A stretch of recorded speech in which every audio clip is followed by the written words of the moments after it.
You could have given up, but you didn't. You could have stopped believing, but you didn't. You could have kept living their expectations, but you decided to make this life your own. And in turn, you're here. Hello everyone, today we're meeting Kellan Fluckiger. He's an author, a speaker, a podcast host, and a coach. Hello Kellan, thank you for joining us today. Anna, thank you. And I want to honor you, first of all. And the reason I do is right before we started, I asked, what you do and what you're about. And you said stories of adversity, overcoming, helping people be the best they can be. And so you already have a warm, fuzzy spot in my heart because you're doing good stuff. Thank you. So let's start our conversation by diving into your journey of becoming the person you are today. Just share with us what led you to discover your true passion in life. How did it start for you?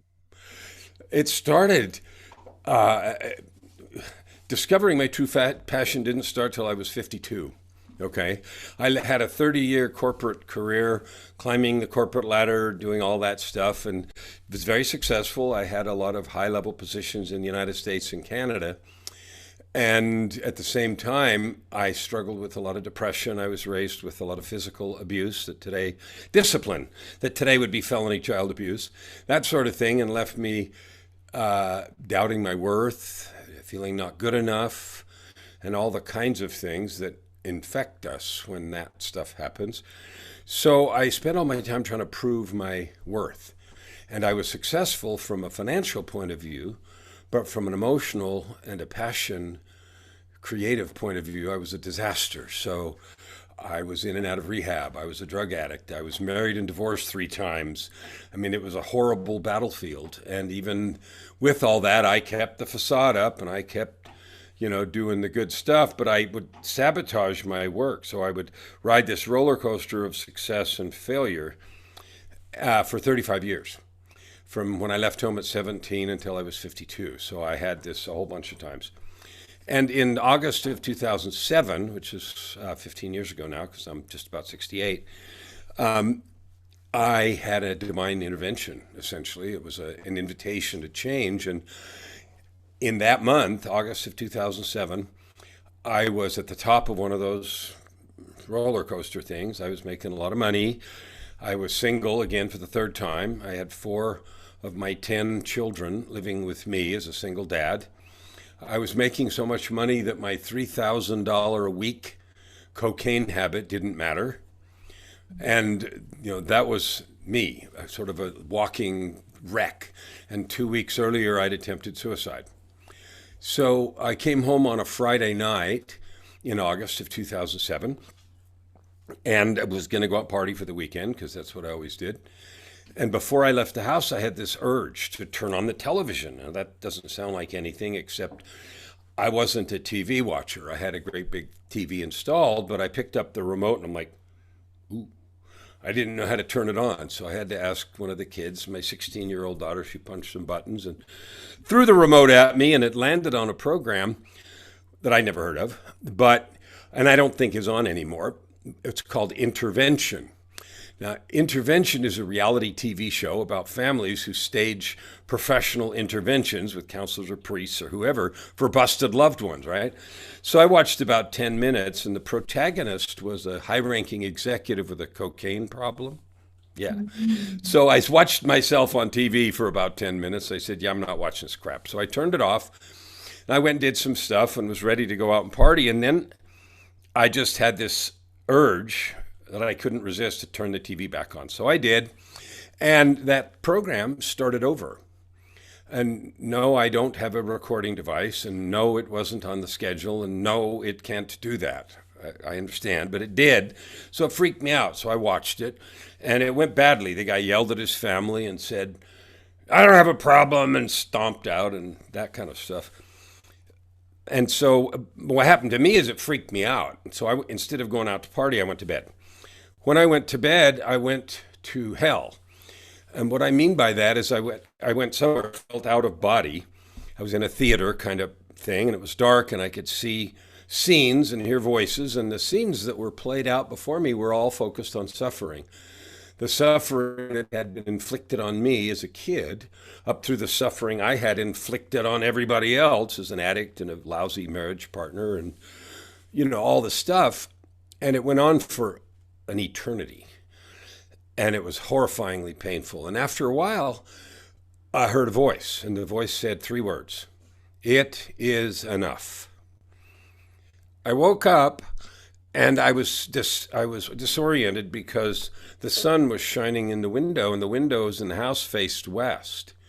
So I got up and realized it was 5 o'clock Saturday afternoon. So I'd been somewhere for nearly 18 hours. And I got up and realized, okay, I've been invited to change.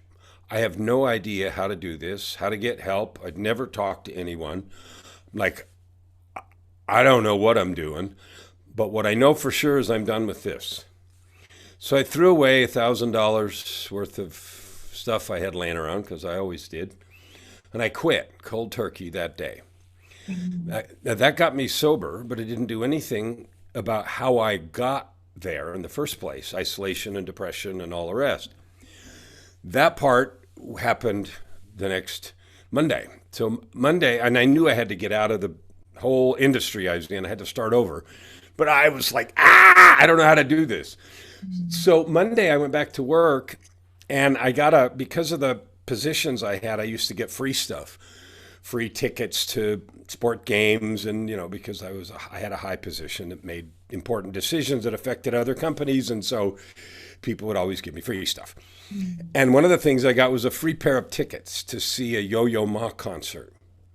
And if you know classical music, you know who that is, and if you don't, you don't. And in the classical world, that's like, he's a cellist, and he's electrifying and powerful. So I thought, and they were like $1,000 tickets, right? And I thought, it would be a shame to waste this other ticket, because I was single again for the 3rd time, and I had nobody to take. So I asked in the groups that I managed, I said, who likes classical music? And some lady in one of the groups said, I do. And I said, have I ever given you anything before? And she said, no. I said, okay, fine, see you there. So I gave her the ticket. We met at the venue. The concert was spectacular. And halfway through, I had this, and now you got to know that the date of the concert, I'm now 2 weeks stone cold sober, right? Mm-hmm. So I'm sitting there in this concert, and halfway through, I felt this feeling come over me that I recognized, and the voice said in my head, you need to marry this woman. Wow. And I said, you're insane. I said, I've screwed that up 3 times officially, and some other disasters in between. I said, I obviously don't know how to do this. This is not happening. And later that night, we were backstage because, like I said, they're really expensive tickets. So it was backstage passes and the reception and all this stuff. And so backstage, and then the voice came back and said, and you need to tell her tonight. And I thought, yeah, that is not going to happen. First of all, she could have me arrested for harassment because, she works in one of my groups. And second of all, I don't even know if she has, a relationship. I don't know her very well. I mean, I knew who she was, and so I said, no, I'm not going to do that. But you don't win those arguments. So I did. And it went about like you would have expected. Are you out of your mind? What are you talking about? Are you insane? But she didn't call the police or HR or anything like that. And she wasn't in a relationship, which I didn't know. And over the next 2 weeks, she had her own set of experiences. And about 2 weeks after the concert, I walked away from millions of dollars of contracts. She quit her entire career. We walked off into the sunset together, and last December we celebrated 15 years, our 15th anniversary. Now, the reason that's important, I mean, the story's incredible, but the reason it's important is she was literally the angel that was sent to help me learn how to be a person, to learn how to tell the truth, to find counselors, to talk to somebody, to finally start at age 52, overcoming the depression, the struggles, the self-loathing. And so the next 3 or 4 years I spent with a ton of counselors, and for the first time in my life, actually trying to do something. And in that process, I began to take control of my life and eliminate old stories and do the work that's required. And that was from 2007 to 11 or so. And since then, I have written 18 books. I have created a coaching practice with clients around the world. Like you mentioned, I have a podcast with 770 something episodes. And I, the only thing I'm doing right now is my goal this year, which is to help 50 million people to discover and serve with their divine gifts. So that's a long answer to your question and pretty dramatic, but that's what happened. Wow, it's a lot to take in, but I see how a lot of challenges in your life led you to that point where you couldn't take it anymore. So you knew that something has to change. And you saw it for yourself in that dream state that you were for 18 hours, all of the pain that you struggled with for your entire life. And that's been self-inflicting for the most part. And it has to be something usually that happens to people to realize that, you know, you don't have to keep doing the same anymore. You have the power to change, but it starts with your responsibility first. And once you start taking responsibility in your life, knowing that you're the one creating everything that you have, bad, good, if you don't like what you have, if you don't like how you feel, you're the one who's going to change it. But it starts with your decision, with your choice. Don't you think so? Yeah, nobody's coming. I mean, like, there's no cavalry. And we feel all of our lives those nudges, those intuitions and stuff, and maybe we ignore them a lot. I'm sure I did, and I'm sure that's why that invitation was like a two by four. I mean, like, there was no ignoring those things. And I call them divine interventions because there's simply no explanation for the things that happened.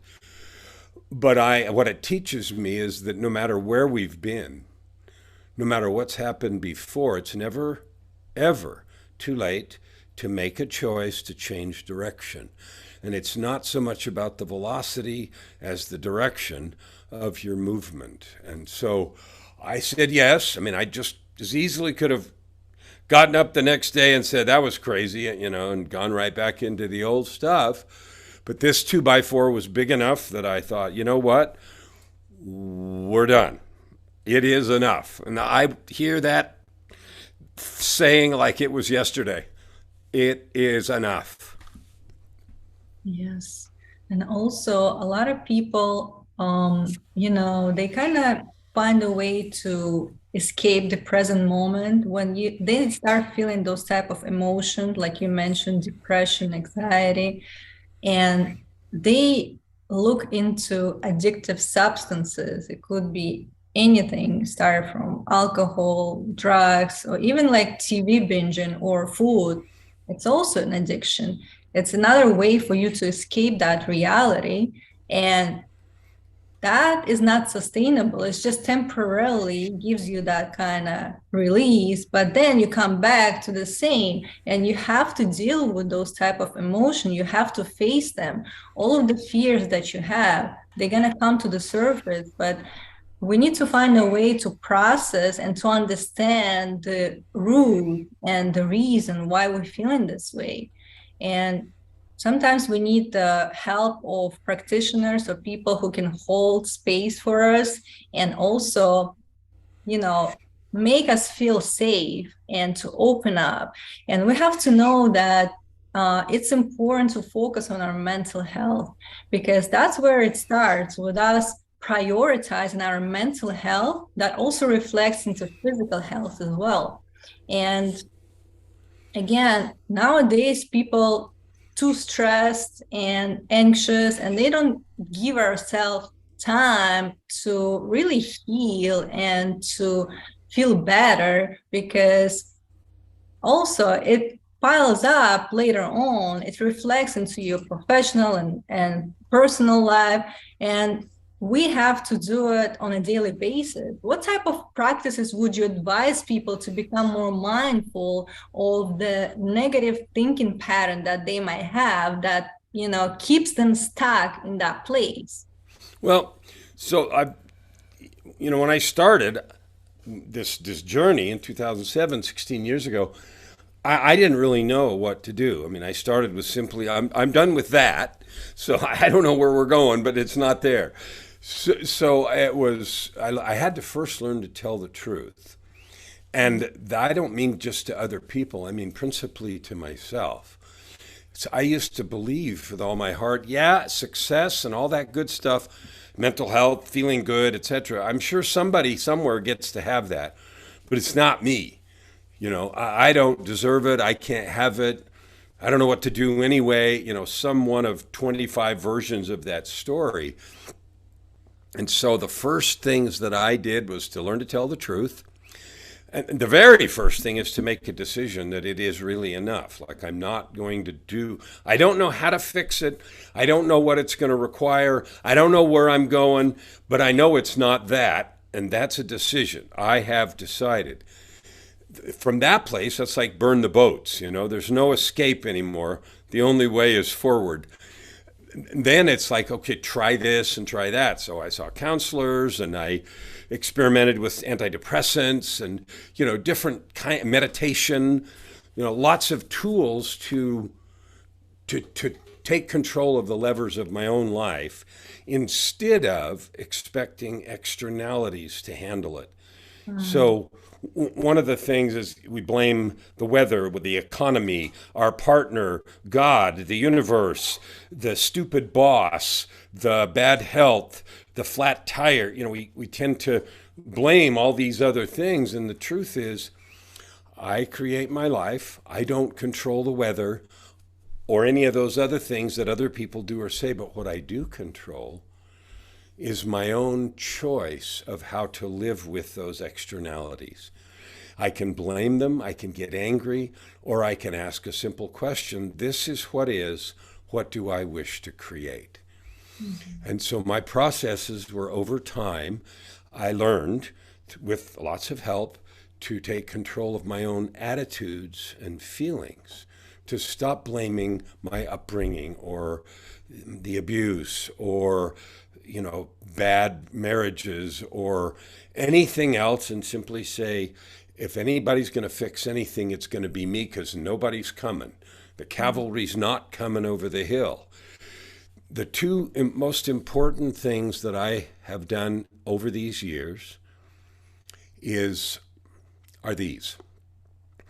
In addition to all kinds of help that I got, good counselors, good coaches, all that kind of stuff. The first thing is develop something I call a PTAC, PTAC, and it stands for Personal Truth and Commitment. Mm-hmm. It's a document that I rewrite like 200 times, but it's a statement of who I choose to be in the world. And it contains things like, I am my word. I speak only truth. I do what I say.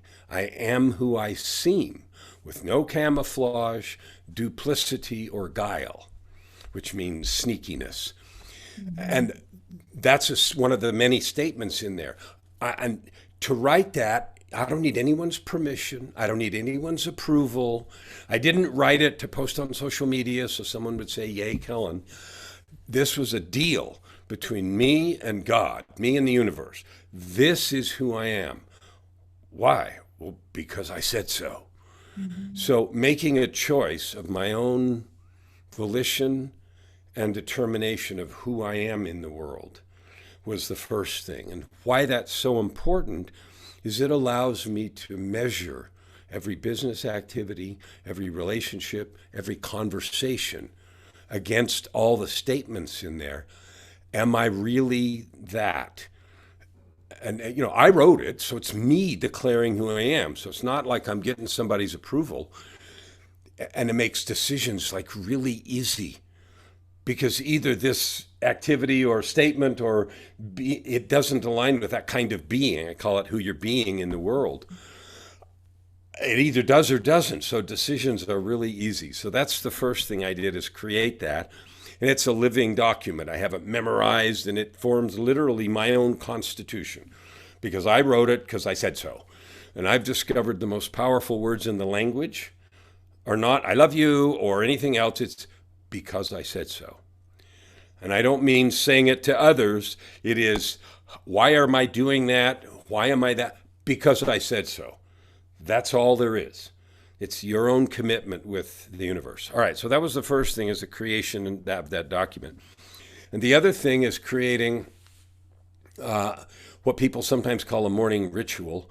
But what I think of it a little bit different. I don't know why God created us to sleep away a third of our lives. But essentially, we die every night and we're reborn every morning. Okay, then if I'm reborn every morning, I have the opportunity to create myself the way I want to be. So I think of the morning ritual as my morning creation process. So I use my document and I meditate and I honor the commitments that I have because I said so. I mean, this is who I am. And I literally recreate myself as all these things every single day. And what that allows me to do is live in peace. I have no obligations. I have only commitments, which means I'm never mad at anything I have to do. I don't have to do anything. I have chosen this path, and every single thing, whether it's mowing the lawn or taking out the trash or talking to a client or fixing it, I choose this and I embrace it and choose it. So creating the document and then a process to make all those truths real for me every single day allows me to live in a state of purpose, prosperity, and joy. And so I have fun every day. I love it. And I only do one thing, and that's work on my 50 million goal. Every day, first breath to last, whether I'm making my podcast or being on yours or talking to my client this morning or going down to have breakfast at the hotel, it's all from that place. Wow, and that's very powerful practice to have. And with us reminding ourselves who we are, and who we are is who we choose to be. Every one of us has free will, choice, and it comes back to how we honor ourselves, how we love ourselves, how we see the worth here. So every one of us has a purpose to serve, and we need to recognize the importance of that and give ourselves that love and compassion, and also be committed to that process of developing the best character of who we can be in this world. And like you said, it's our choice, and we have to be always living that, not just saying it, but really acting on what we are saying or writing in that statement, because that's important. And it's not for anybody to see, but it's just your commitment to your own word, and it's between you and your creator, right? So, and that's enough. That's 100%. how you should live. I think of it sometimes this way, like we all kind of intuitively feel that we were given gifts and talents as we came here. So the Creator gave us whatever gifts and talents we have.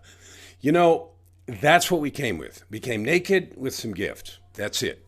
Mm-hmm. Whatever we make out of ourselves with those gifts, that's all we're taking home. We're not taking anything else. So the gift we give back is what we've made out of ourselves. And that's it. And so when you say, I agree with you, who you choose to be is your choice. But remember, what you make out of yourself is all you're going to get back. There will be no hiding. There will be no excuses. There won't be anything except who you are and what you've made of yourself, and that's it. Right. And every day we have that opportunity to change. And again, if we, for some reason, don't like what we have and who we're being, we have that choice to change. And usually we're one decision away from a different life. We could be in a totally different place a year from today, but sometimes people underestimate what could be done during that time if only you stay consistent and committed to that process. Are you honest with yourself? So that's the most important part. Like, you can't fool yourself. maybe you can fool another person, but it comes back to who you are. That's people ask me. In fact, I just got off a call with somebody. I said that lunch club guy, and he asked me, "What do you do in your coaching?" And I said, "Well, I've been a C-level executive. I've been a high-powered business dude. Blah blah blah blah blah." So a lot of times people will come, "How do I build business? How do I make money?" And that's fine. We can do all that. But after a few conversations, it becomes really clear. The only thing there really is to work on is what you just said, which is who are you being? Because everything flows from that. What kind of attitude, what kind of approach, what kind of optimism or pessimism? Who do you choose to be? Who and what are you creating out of yourself? Everything else after that is easy. Yeah. Right. But sometimes people compare themselves with others, and, we have to realize everybody has their own journey to go through life, and they have their own gifts and skills, right? And we have to focus inwards, not like comparing ourselves to others, because we are great in what we here to do, right? And we have to connect with our true self and to be authentic and to find our voice. And that's where the power lies. And again, to always stay on the path to the greater version of who we are, and practicing those type of different tools, opportunities that comes our way, we have to utilize them for our own benefit and be open to receiving something that comes our way, because sometimes in our mind we have some idea, but we don't know how it's going to turn out. And as long as we stay committed and taking steps, we see the support that comes our way for us to get what we want. But we have to make that decision. One of the things you said that I really loved was we worry so much about what someone's going to think. Like we got social media and we see people's highlight reels and we look at ourselves and go, "Oh, I suck." I have a name for that, and it's WITOT, WITOT. And it's an acronym, and I'll tell you what it stands for in a minute. But the way I teach it to clients is I say the WITOT fungus kills more people than COVID ever will. And what it stands for is what I think others think. What I think others think. That's a disease. It infects us, all of us, all the time, until we stop, until we take the inoculation. And the vaccine for that is self-worth, self-confidence, self-love, choices to move forward. Because there's two problems. What I think others think, I actually don't know what anybody thinks anyway. And so we make up all these stories. And the second piece is it doesn't matter what they think anyway. So not only do I not know, it doesn't matter. And so there's two parts to this poison. And the answer is love yourself, find your gifts, use your voice, make your contribution, and, get free of the WITOT fungus. Yeah, I like that. And it's true. Not only we make up those stories, but we buy into those stories, and that prevents us from being who we can be. So it's like waste of time, and we don't realize that. And that's getting us stuck in that place. And if only we just not care of what they think, if they think anything, but like our opinion of ourselves, that's what matters. What do you think about yourself? Who do you think you're being? Maybe there is something you need to work on. You need to heal. That's where you should focus on. And then you will see how everything else will fall into place after that. It will translate into better relationship with others, better career choices, or maybe finding your own passion in life. And again, sometimes people just being too lost in that noise around, and they distracted, but what really matters. I love it. Nobody else is going to be standing there when you give your gift back to the creator. And all that crap you thought somebody was thinking isn't even going to matter. So loving yourself, taking control, finding your gift. If you've got something you want to fix, fine, go to work on it. Fix it. and or change direction. Like it doesn't. Being in action is better than being done. Loving yourself a little is better than finding fault. I just spoke at an event last weekend, and one of the things that I talked about is something I call the success cadence. And when I do this with the audience, I stop and have a dramatic pause and I say, what I'm going to tell you now is worth $1 billion. And of course, everybody gets real quiet. And they look at you like, oh, $1 billion. And I say, here is the success cadence, the ability to get anything done. And it goes like this. I said it, I did it. I said it, I did it.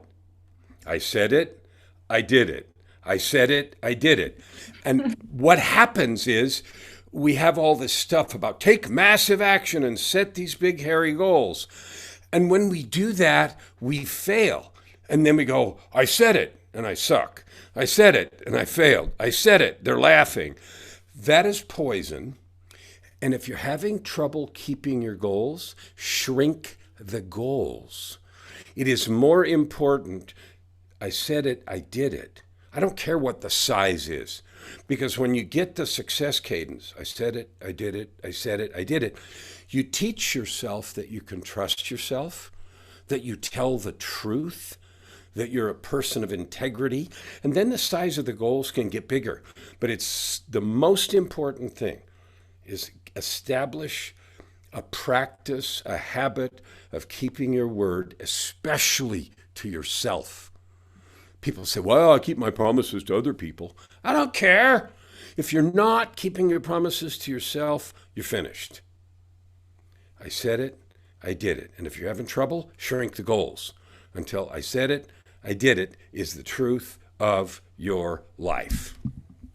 Yes, definitely. And we have to show ourselves evidence that we can do it, because that confidence, it grows as you go along with your promises and showing it for yourself that this is how I'm going to make it happen. And I'm taking that step and I'm taking another step. You don't have to overwhelm yourself with setting those great goals. And again, eventually you will get there, but you have to break them up in the incremental pieces, knowing that this is what you can handle now, and that's okay. And with you doing that, that's what matters. And again, you are showing it to yourself that you have all the skills and abilities to make it happen. And you are the creator of your own experiences. Love it. So that's, you ask, in terms of the dramatic change from a life of disaster and failure and addictions and self-loathing and self-sabotage to today, when I say to you, I have no obligations, I say it that way because the word obligation almost always means, well, there's something I'd rather be doing, but I have to do this. Right? Oh, I have this obligation, and sometimes it's a job, and sometimes it's even your kids or whatever. Oh, I have these obligations. Well, here's what happens. The minute you or I feel like we have an obligation, it carries with it seeds of resentment. I'd rather be doing something else. Well, those seeds of resentment rob you of power, they rob you of creativity, and they sure as heck rob you of fun. So if you have decided to stay in the relationship, to love your kids, to do a good job at work, then own it and choose, because you get to choose to have it be a commitment.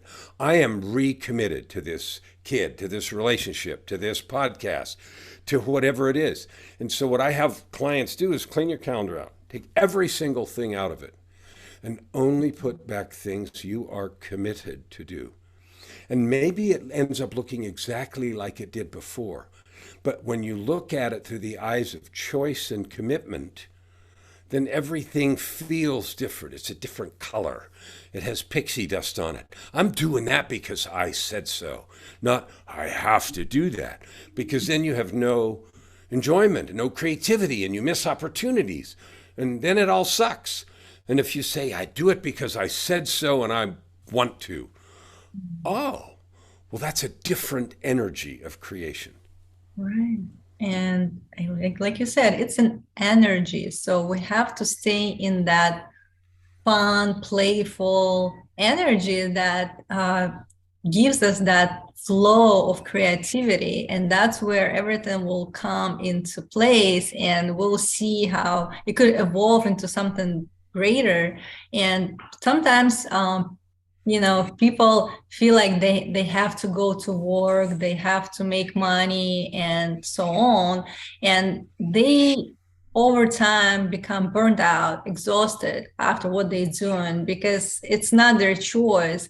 They just do it out of necessity. And it's not going to bring them this fulfillment that they're looking for. It has to come from the fun place. And I always compare ourselves with being a kid. Like, you remember when you were a kid, what you wanted to do, how you played around. You didn't think about any obligations. You just you did what you wanted to do. And this is how we should be doing as adults too. Find that way for us to be kids. I couldn't agree more. So think about this. Going just right off what you said. Look, I can't turn back the clock and make myself 10 again. I can't do that. But you know what I can do? And I'm saying this really slow because I want the listeners to really think about this for a minute. You can't turn back the clock and make yourself 10 again. Okay, cool. But you know what? I can choose to bring the excitement, the playfulness, and the joy of that 10-year-old space even into going to work or mowing the lawn. Like, I don't have to hate my job.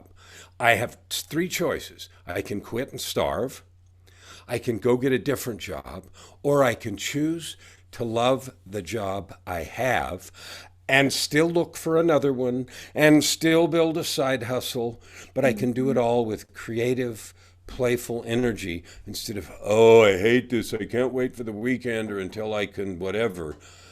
That energy drains you. It burns you out. It sucks your ideas. It sucks your playfulness, and it makes you a jerk to be around. And you get to choose that. So no, you can't make yourself 10 again, but you can bring that playful creativity into today. Definitely. And that's every one of us can do. And I'm so glad we had the time and have that conversation. Thank you for sharing your thoughts and wisdom. And for those who would like to connect with you, how they can find you.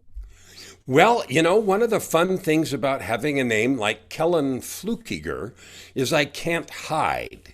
So when I went to get my website, I only paid $2 because nobody else wanted it. So kellanfluckiger.com is easy. If you look me up on Amazon, my name, I have 18 books. If you look me up on Spotify, same name. I have 85 songs that are written about different things, and some of them are encouragement and those kind of songs. I'm on social, LinkedIn and Facebook, YouTube. I don't do any TikTok, so don't look for me there or you're going to be talking to a fence post. But any of the social media or my website, which is my name, or Amazon, if you Google my name, there's tens of thousands of hits because of my old executive career, plus, which is still all up there. I testified before Congress and all kinds of stuff. So that's all there. But all the current stuff, which is my YouTube and my coaching practice and everything, is there too.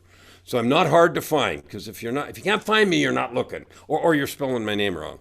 Yeah, I'm gonna put it in the show notes as well. And as we close, what would you like to say to our listeners as a thought for today? My thought for today is that you are loved. I love you. I don't need your permission to love you. I can love you and wish good for you and yearn for your help. I can give you all the stuff. I have a daily video that I put up on all my socials that's 10 or 15 minutes long. It's called Road to 50 Million. And it's just documenting my journey on helping 50 million people. So I love you. I believe in you. I know no matter where you are or where you've been, it's not too late to change direction. I also know that nobody's going to do it for you. The levers of your life are in your hands. If I can help you in any way, I'm available. Thank you so much, and I hope you enjoy your day. I Hope you enjoyed this episode, and if you did, hit the subscribe button and share it with others. Stay tuned!